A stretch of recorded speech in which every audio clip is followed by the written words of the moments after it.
What up, y'all? You're listening to Sports Talk with Tropp, and I'm your host, Katie Tropp. Well, these NBA playoffs have been interesting this week. We've had sweeps, we've had overtime, we've had downright shitty basketball by my favorite team. So we'll get there when we get there. But yeah, it's been a very, very interesting week of basketball. So let's get right into it. Beginning on Monday night, we had the Cleveland Cavaliers sweep the Miami Heat on out with a 138-83 win. So Cleveland basically did exactly what Oklahoma City Thunder did as well. It just came right in, absolutely obliterated their opponent and said, hey, what up, y'all? We're here. And so we'll see what happens in the semifinals round. That's when you're actually going to start getting tested. But I mean, hey, taking care of the Miami Heat is not an easy feat simply because they are a good team when it comes to the postseason. But it's just Cleveland had way too much for them. So Cleveland has moved on to the Eastern Conference semifinals. Then also on Monday night, we had a crazy matchup between the Golden State Warriors and the Houston Rockets. It was a pretty close game. Golden State jumped out to a pretty solid lead, but then Houston started storming back, making it an interesting game. But Golden State got the win 109-106. Jimmy Butler came back, and he had 27 points. Podziemski, he had 26 points. And while it was a close game, like I said, Golden State pretty much dominated this game, and it was pretty much them from start to finish. It's just Houston started to make a nice run there in the fourth quarter. But then on Wednesday, Houston smashed Golden State 131-116, and it was all around excellent team basketball from the Houston Rockets. Van Vliet had 26 points. Brooks had 24 points. Thompson had 25 points. They played great defensively, and they really just took care of business. I mean, Steph Curry was even pretty much non-existent in this game. So it was all Houston all night on Wednesday, and Game 6 is tonight, Friday. Golden State is up 3-2, so Golden State could either finish out this series tonight, or Houston could tie it up, and we will be headed to a Game 7. So we'll see what happens there. Then the next series we're going to talk about is the Indiana Pacers versus the Milwaukee Bucks series. Milwaukee choked this one away. Indiana got the win in overtime, 119-118, but it really should not have headed into overtime. Milwaukee was just handing it to Indiana for the majority of this game. Then all of a sudden the fourth quarter hit, and they just choked. Flat out choked. They could not make a shot. They could not make a pass. They just were losing it. It was the weirdest sequence of events, and Indiana just did what they needed to do. They knocked down the shots when they needed to. Halliburton had a solid game as well with 26 points, but he made the plays in overtime. He was the one who made all the plays in overtime, and Indiana moves on to the Eastern Conference semifinals. But Milwaukee just straight up choked that one away. But, I mean, even if they hadn't choked that one away, Indiana pretty much dominated this series. Milwaukee, they did what they did all year. And that is Giannis dominated. Nobody else on this team played any consistent basketball. And they always squandered away a lead. So that's just what they did in the postseason. So we'll see what happens with Milwaukee in the offseason. Because it sounds like there's a potential that Giannis will no longer be with the Milwaukee Bucks. You never know what's going to happen, but that's just kind of what it sounded like, where he might be with somebody new next year. So this might have been the end of the Giannis era up in Milwaukee. But like I said, you never know what's going to happen. Then the next series, which of course ended up being the best series of them all, was between the Detroit Pistons and the New York Knicks on Tuesday. Detroit won the close one, 106-103. Cunningham had 24 points. Thompson had 22 points, and it was just a beautiful basketball game from the Detroit Pistons. But then last night, unfortunately for them, they did what they've done this whole series, and that is they're right there. The game is right there for the taking for them, and then they just can't get the job done. New York was obviously the better team in this one, and Jalen Brunson, this dude is for real. So the Knicks walked away with the win on Thursday, 116-113, and Brunson had 40 points plus the game winner. I mean, not even just the game winner. I mean, down the stretch, Whew, the Knicks played great basketball down the stretch, and Brunson was that dude. He was knocking down the shots when he needed to. He was making great defensive plays. It was just a fantastic game from Jalen Brunson last night, and the New York Knicks move on to the conference semifinals, and we'll see what they got up in the next round. But this team looks pretty damn good when Jalen Brunson is flying high like he did in this one. Then the Boston Celtics versus the Orlando Magic, their last game took place on Tuesday, and Boston just annihilated Orlando. They did what they needed to do, and they have moved on to the Eastern Conference semifinals. They got the win 120-89. Jason Tatum put them to sleep. 35 points, 10 assists, and 8 rebounds. So he was just a couple rebounds shy of a triple-double, but had an exceptionally dominating game. And the Boston Celtics have moved on, and we'll see. They're still ready to defend their title. Then the best series, which I thought was going to be the best series between the Denver Nuggets and the Los Angeles Clippers on Tuesday. Denver just obliterated the Clippers, 131-115. Jamal Murray went off for 43 points. Jokic had a quiet triple-double, and by quiet, I mean it was only 13 points, 12 assists, and 10 rebounds. So that's a quiet triple-double from Jokic, but he still had a triple-double. And then Westbrook had 21 points as well. Westbrook has been very reliable in these playoffs so far. And then Thursday night, Los Angeles, they got the better of the Nuggets in this one, 111-105. Playoff Kawhi showed up, 27 points, 10 rebounds, and actually a good playoff James Harden showed up with dropping 28 points himself. So Game 7, yes, we have us a Game 7, which I thought we would have in this series. Game 7's Saturday night, and it's for all the marbles. But this has been a very solid series between two very good teams, and we'll see what happens on Saturday between these two teams. And then the final series we're going to talk about in this one ended on Wednesday night between the Minnesota Timberwolves and my Los Angeles Lakers. Timberwolves won 103-96, and man, I gotta say, I knew the Lakers were not winning this game basically from the jump because they were playing with no heart. It was so, like, it looked like they were ready to go. They were knocking down some shots, but then just as the game started to wear on, they just looked pathetic. And that's how it ended up, pathetic. They did not show up, and hell, they made Rudy Gobert look like the greatest player in the league in Wednesday's night game. He had 27 points and 24 rebounds, absolutely annihilated them. Julius Randle, he had 25 points. Anthony Edwards only needed 15 points in this one. So it was just straight up domination by the Timberwolves in this entire series. Even the game that the Lakers won, they barely won that one. But you know, the LeBron era as a Laker fan continues to be very fucking disappointing. Yes, we got us a championship in 2020.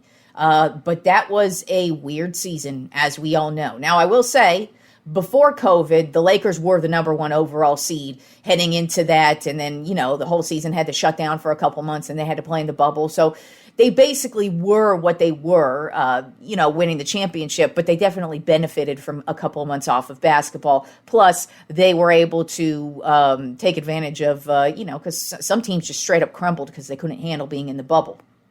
But other than that, every other year in the LeBron James era, we either are eliminated in the first round. We did make the Western Conference Finals a couple years ago, but we got swept out of the Western Conference Finals. So the only two like really good playoff years with LeBron, 2020 and a couple years ago when we got swept out of the Western Conference Finals by the Nuggets. Other than that, we either don't make the playoffs or get eliminated in the first round of the playoffs. That is the LeBron era here.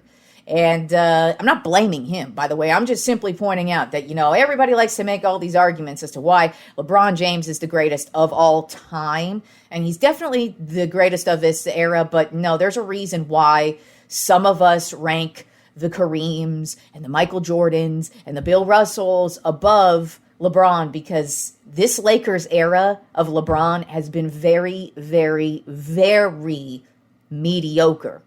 Sorry, but it has.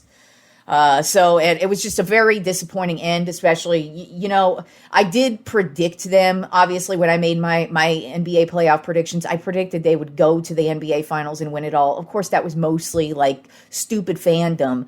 But at the same time, they were a legit fucking squad. But they just did what they did all fucking season long. Just reverted to throwing up the stupid three-pointer rather than setting up a goddamn play and opening up shots and opportunities for the rest of the fucking team. Let's get it together. There was many problems with this team, but they were just never consistent all season long. But to be eliminated in the first fucking round is very disappointing, just in my personal opinion, and I don't like it, and it pissed me the fuck off, and I can't believe that they couldn't even get 2 wins in this series. That was pathetic, just pathetic as a Lakers fan. So as a Lakers fan, I am pissed off and not happy about it, but hey.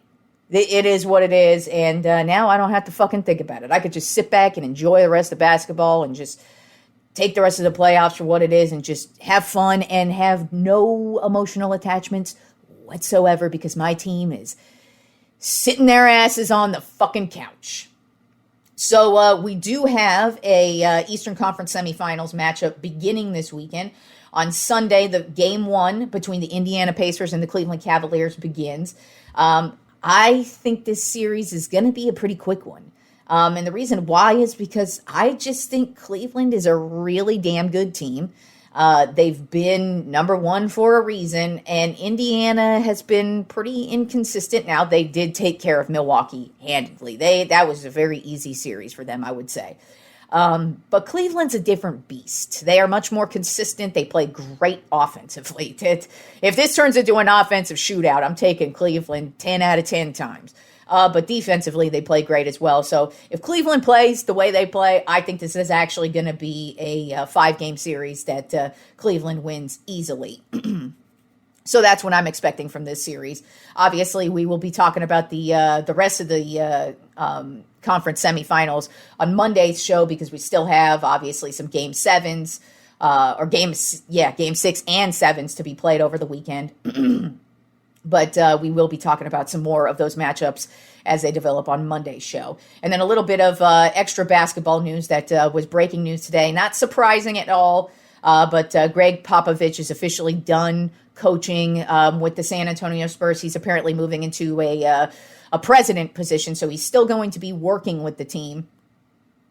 And honestly, like I said, this is not surprising because he's had health issues all season long. Actually, he's had health issues over the last couple of seasons, but this year it's been really bad. He obviously had the stroke. He wasn't able to finish off the season, and then he had some type of medical emergency just only a couple weeks ago. So I'm not shocked at all by this news.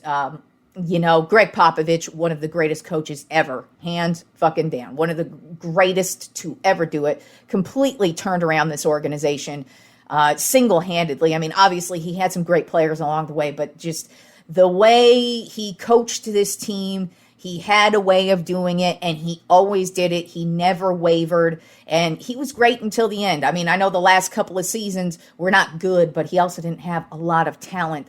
And we didn't really get to see what he was able to do with Wemby, but he is moving into a president role with this team, so he's still going to be working with the team, but definitely not head coaching. I think, head coaching in and of itself is taxing on your health. So if you've already had something like a stroke, it's not, and you're only getting older as well, you're not prolonging your health in any way, shape, or form, continuing to be a head coach in the NBA. It's a very high volatile job, and him moving into a role, a different front office role, is much better because obviously the dude knows basketball inside and out. So moving on to baseball and what happened this week. We had a lot of high-scoring games. Beginning with Monday, the New York Mets smashed the Washington Nationals 19-5. And Brandon Nimmo had a team record 9 RBI in this game. He went 4 for 6 with 2 home runs, 9 RBI, and 4 runs. Just had a fantastic game. And this New York Mets team is just getting going because Soto actually had a game.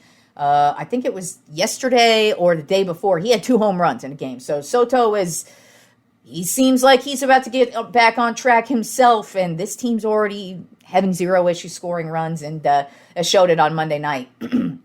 Then on Tuesday, the New York Yankees, they also scored a bunch of runs on the Baltimore Orioles, 15-3. And this was the second time this season where in the first inning, the Yankees went back-to-back home runs. As a matter of fact, they had 4 home runs in the first inning. It's just it was the first 4 out of 5 batters. So it was Grisham was the leadoff hitter. He hits a home run. The craziest thing, too, is they were all in the same area, too, all to right field in like the exact same spot. But Grisham comes up, walk off, or I mean, not walk off, but lead off home run. Then Aaron Judge comes up to bat. He hits a home run. Then Rice comes up to bat. He hits a home run. As a matter of fact, Rice had 2 home runs in this game. And then Bellinger, he comes up to bat in the number 5 position, and he hits a home run. And those weren't the only home runs, by the way, but it's just, that's the second time the Yankees have done it. I told you they were not going to have any issues with missing Soto this year. They were going to have 0 issues with it. They made great moves in the offseason. And it is showing this right now already. I mean, Jesus Christ, Aaron Judge is insane. The month of April that this dude just had is just nuts. So the Yankees having 0 issues scoring runs. Then on Tuesday night as well, the Boston Red Sox had 0 issues scoring runs over the Toronto Blue Jays. They got to win 10-2. And in their first 3 innings, they had 5 home runs from Duran, Bregman, Campbell, Devers, and Abreu. So they also had a great game. And then also, something was in the water on Tuesday because the Texas Rangers went off on the Sacramento A's, 15-2. And not only did they score a whole bunch of runs, but Jacob deGrom got his first win, not only of the season, but his first win since 2023, because he did miss the majority of last year. He started the season off and then went on the injured list for the rest of the year, missed the rest of the year. But he has not had a win since 2023, so congratulations to him. He is back out there getting wins. I mean, it's not like he's had a terrible year. It's just he hasn't been able to get a win. And he was definitely able to get a win in this one. Then on Wednesday, speaking of wins, arguably the worst team in baseball this season is the Colorado Rockies.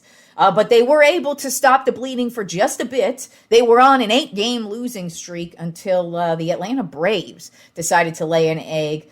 And the Colorado Rockies finally broke their losing streak. They got a 2-1 win over Chris Sale. I mean, it was actually a battle of 2 starting pitchers. They were going at it. But Chris Sale, he was just the last season. He won the Cy Young Award, and he could not do any wrong. I mean, it was almost like he couldn't lose a game last year. He was fantastic last year. Well, it's the exact opposite this year. It's not like he's pitching terribly. It's not really him, per se. It's just he's also kind of having the same problem that deGrom is having, where he just can't get a win. I mean, he pitched lights out in this game against Colorado. It's just Colorado was able to get the couple of runs that they needed. And they were able to break that losing streak. But real talk, Colorado Rockies, they are not looking good this season. And then on Thursday, a team that's looking great offensively still, the Chicago Cubs got a win over the Pittsburgh Pirates 8-3. But the story in this one is fantastic pitcher Paul Skeens. He's not known for giving up home runs. Well, in this one, he gave up 3 home runs against the Chicago Cubs, and that's why it's noteworthy, because Skeens usually is very, very, very stingy with the home runs, but he gave up 3. But that's not shocking, because the Chicago Cubs all season long have just been kicking everybody's ass and having 0 issues scoring runs. Moving on to boxing, we actually have quite a few really solid boxing matchups this weekend, but I'm only going to be talking about the one that's interesting to me. That's because I've followed this guy's career for quite some time, and I really enjoy his boxing, and he is my favorite boxer in this era, and that is Canelo Alvarez. It's Cinco de Mayo weekend, so he always fights Cinco de Mayo weekend. He is going up against William Scull, and Canelo Alvarez record 62-2-2, and Scull is 23-0, so he's coming in undefeated. I will say I didn't know who Scull was. I had to go watch some of his highlights just to get familiar with what he's all about. He definitely has some bricks for hands. He can knock a motherfucker out, and if he gets you in a corner, he's really good at that just fast punches where you just don't really have a shot. But with that being said, he has this this style of boxing that I don't know if it's grown because over the years because of UFC, because they tend to do this a lot in UFC, and that is to put your hands down. I've just always been of the mindset that you always keep your hands up in boxing. Like, you don't want to put your hands down. I mean, obviously there are the times you do, but I just have never liked that technique. And this is a problem that I see with him because Canelo Alvarez is going to take advantage of that easily. Now, Alvarez is obviously favored in this one, so he's should get the win. But I mean, that doesn't mean anything in this one. But still, like that's just what I noticed from Scull's style of boxing. That he's got he's a knockout artist. The dude's going to knock your ass out. He can really pummel the fuck out of you, but his defensive style is just, I think, going to be a problem going up against Alvarez, who is just a real technician when it comes to just his hands and just what he does, and especially body shots. And I just think it's going to be probably a fairly easy one for Alvarez, as a matter of fact. I'm going to go with, he hasn't had a knockout in a while. So, you know what? I'm not going to go like straight up, like boom, to the ground knockout. I'm going to go an old-fashioned Canelo Alvarez. He's always great with the body shots.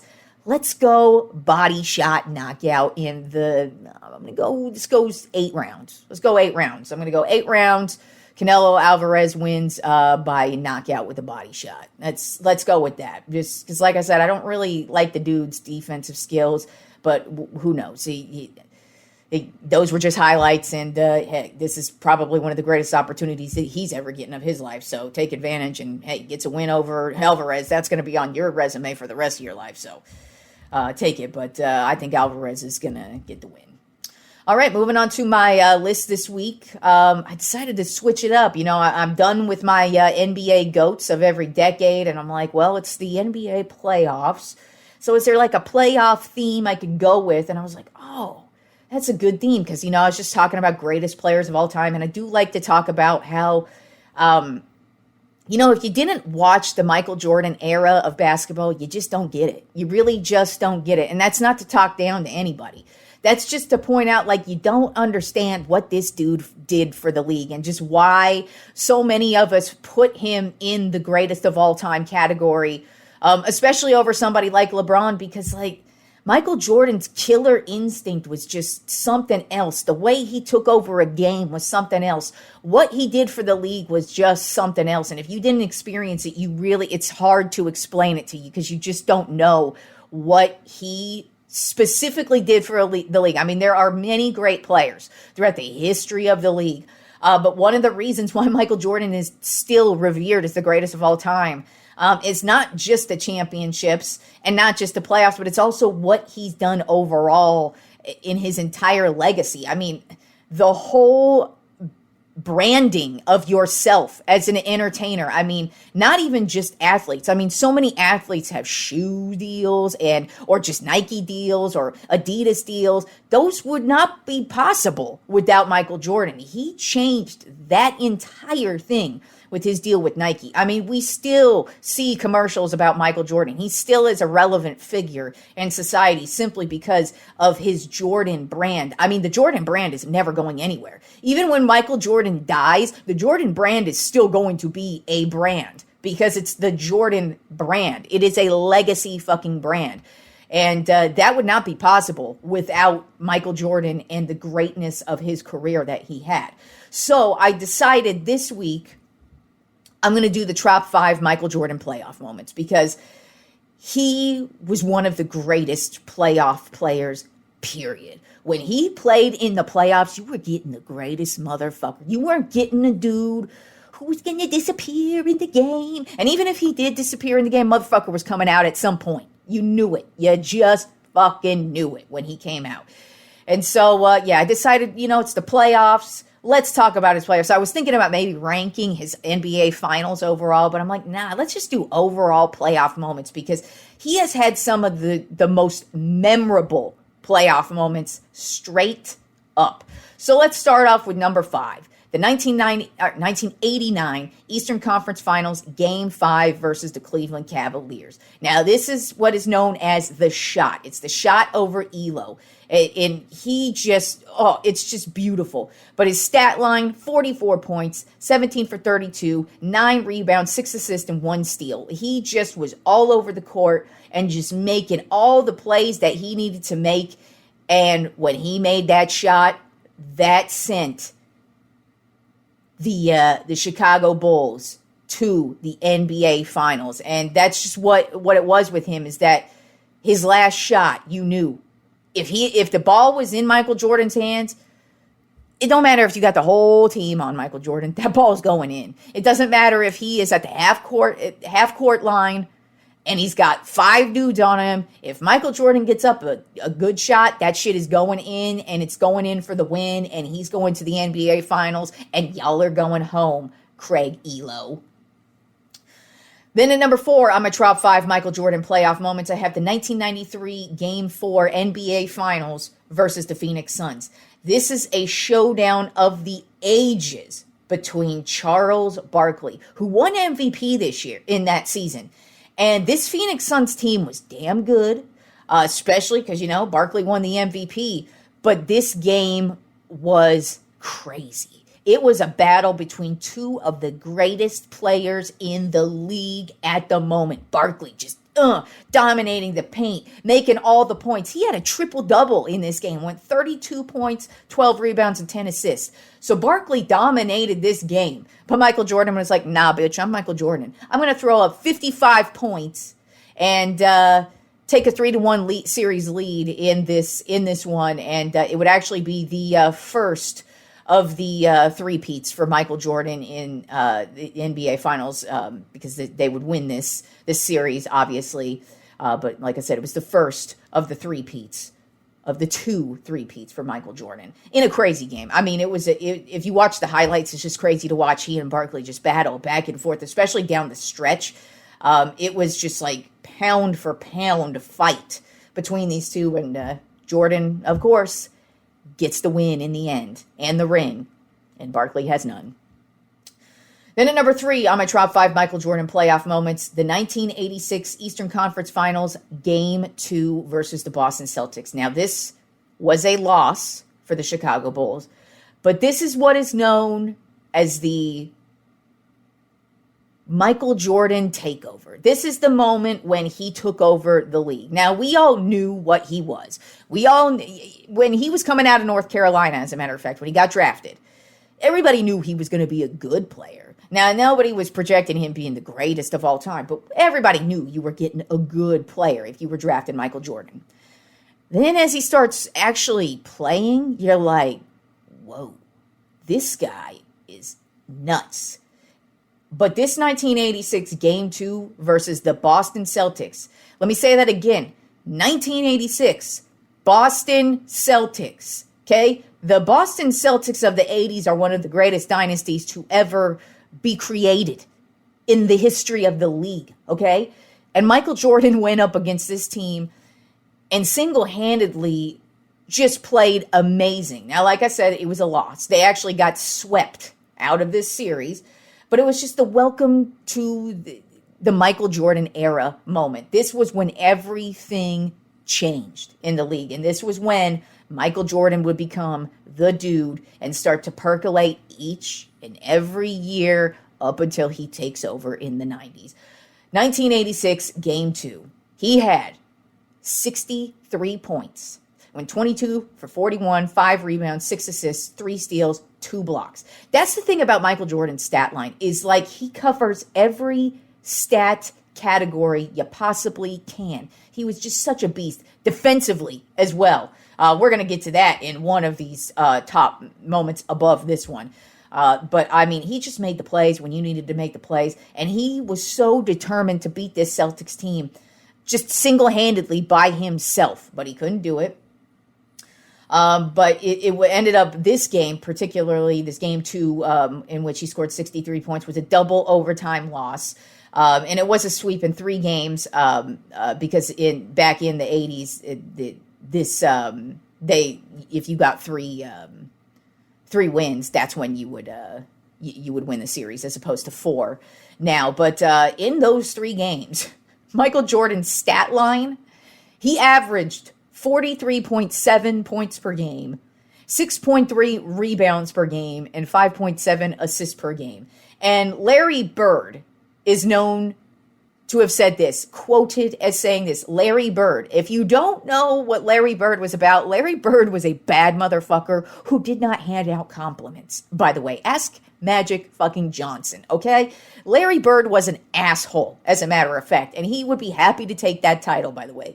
He was not known for being nice. He was not known for giving compliments. This is a direct quote after this game by Larry Bird. It's just God disguised as Michael Jordan. That is how you know how great Michael Jordan is because Larry Bird, the biggest asshole on earth, just called Michael Jordan God in 1986 when they were winning championships. And Michael Jordan was 3 years away from sniffing a championship. So that's why that had to be in this top 5, even though it was a loss. It was a welcome to the Michael Jordan era moment, and he never looked back from that point on. Then at number 2 on my top 5 Michael Jordan playoff moments, arguably the most famous Michael Jordan moment of all time. 1997 Finals, Game 5 versus the Utah Jazz. It is known as the flu game, even though now we know it wasn't the flu that was actually the problem, it was food poisoning. But since it's called the flu game, it's been called the flu game for decades now, we're just going to continue to call it the flu game, even though it's the food poisoning game. But motherfucker Michael Jordan was sick as a motherfucker. He had a pizza the night before and then just ended up puking his guts out. The entire night leading up to this game, they didn't even know if he was going to play. But Michael Jordan, being Michael Jordan, not only did he play, but he had a fantastic game and had the game-winning three-pointer. That is this game. I mean, his stat line, 38 points, 7 rebounds, 5 assists, 3 steals, 1 block, game-winning three-pointer, and was carried off the court at one point in an iconic moment by Scottie Pippen in which he could just barely get off the court, but the dude put it all out there when he was sick as a motherfucker. And you know, everybody knows, when you are that sick where you are vomiting and shitting your guts out, you are so dehydrated because of all that. And this dude had all that all day leading up to that game, then exerts all that energy on the court. And if you don't watch basketball, these motherfuckers be sweating like a motherfucker because they're running all up and down this court the entire 4 quarters. And this dude not only played while sick, he played one of the greatest games of his entire career, and it literally is one of the most iconic games ever. I would have put it number 1, but I couldn't put it number 1 because number 1 is the epitome of Michael Jordan. Honestly, if you actually look at the game, just from stat line actually is pretty good in my opinion. But overall, it was a very sloppy game from Michael Jordan. I wouldn't say it was technically his greatest game ever, but it was the epitome of what Michael Jordan is, and of course it would be his last game ever as a Chicago Bull. And that is 1998 NBA Finals, Game 6 versus the Utah Jazz, in his last game as a Chicago Bull. But I mean, he was missing shots and just not playing typical Michael Jordan basketball. But what he was able to do was come together when he was needed the most, and of course would make the game-winning shot. So what really about this game is the most impressive about it is the final 3 minutes of this game, because that is when Michael Jordan took over. Like I said, he was missing shots, and even in this final 3 minutes, he missed a couple of shots as well. His stat line ended up being 45 points. That's why I'm like, this is not a terrible game. He went 15 for 35, 1 rebound, 1 assist, 4 steals, but just overall, it was a very sloppy Michael Jordan game. As a matter of fact, when I was rewatching it, I actually equated it to Game 7 of the 2010 NBA Finals between the Lakers and the Boston Celtics, when Kobe Bryant did not have a good game, and he needed everybody else around him to step up and have a good game. And yes, he stepped up in the fourth quarter when he was needed, knocked down the free throws when he needed to, and made the shots when he had to. But for the most part, it was not a good game from Kobe. But he did exactly the same thing that Michael Jordan did in this one, and that is just kept it moving. Even though Jordan was not playing great, and Utah's looking like they might actually pull this one out and get the win, nah, Jordan was like, you know what? We still got 3 minutes. I can still do this. So what ends up happening is, even though he's missing some shots down the stretch here, he actually is getting to the line, and he knocked down all of his free throws. So he's knocking down the clutch free throws and stopping the clock and doing what you need to do to catch up. Then once they catch up, he turns the defense on. He ends up with a steal. He ends up making this beautiful layup right in the paint.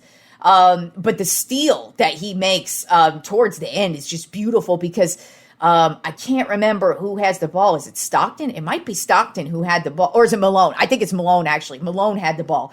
And he just straight up swats the ball out of Malone's hand. It's not even close to a foul. That's how crazy this was. Jordan's just right there. Boom. Swats the ball out of Malone's hand and gets the ball. And then they end up taking the ball down the court. And, of course, Jordan has one of his most iconic game-winning shots ever, where he basically just, boop, slides the dude out of the way. Game-winning, right over, boop, knocks it down. And, I mean, he's running on fumes. You could just tell Jordan is just dying towards the end of this game, but when he's needed, he's needed. And that's why I picked this as number one, because not only is it his last game as a Chicago Bull, but I mean, it's in the NBA Finals. It's for everything. This is just exactly what Michael Jordan was.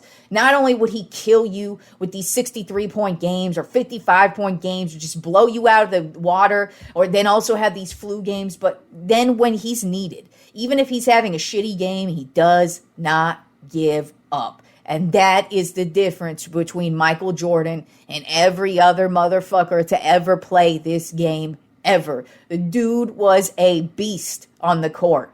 And real talk, if you've never seen the 1998 final 3 minutes of Game 6 NBA Finals, watch it. It is just crazy to watch Michael Jordan just single-handedly basically just bring his team back from the brink on that one. And he's not making shots, but like I said, he's getting to the line, knocking down the free throws, stopping the clock, and just helping his team get that win.